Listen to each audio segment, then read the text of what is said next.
In today's video, I'm going to teach you how to easily leave a channel in Slack in just a few simple steps.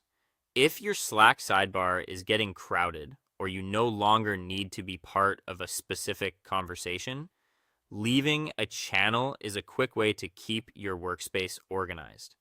The good news is that Slack makes this process very simple, whether you're using the desktop app or accessing Slack in a web browser.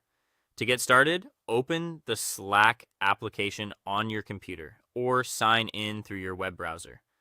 Once Slack is open, make sure you're in the correct workspace so you can find the channel you want to leave. Next, look over to the sidebar on the left side of your screen. This is where Slack lists your channels, direct messages, and other workspace sections. Find the channel you want to leave, then click on it to open it in the main part of the screen.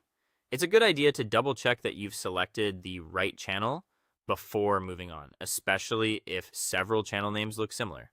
Once the channel is open, go to the top of the main screen and click on the channel name. This will open the channel details menu. In Slack, this menu gives you access to information and options related to that specific channel. So this is where you'll find the setting to leave it. After the pop-up window appears, scroll all the way down to the bottom.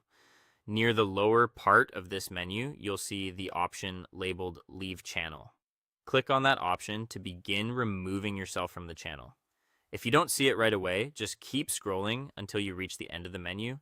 In some cases, Slack may show a confirmation pop-up to make sure you really want to leave. If that appears, simply confirm your choice. As soon as you do, the channel will be removed from your sidebar immediately, which helps clean up your workspace and reduce distractions from conversations you no longer need to follow. And that's all there is to it.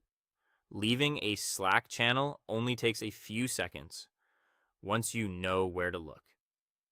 If you ever need to rejoin later, that usually depends on the channel settings and whether it's public or private, so keep that in mind before leaving. Thanks for watching, and stay tuned for more quick tutorials.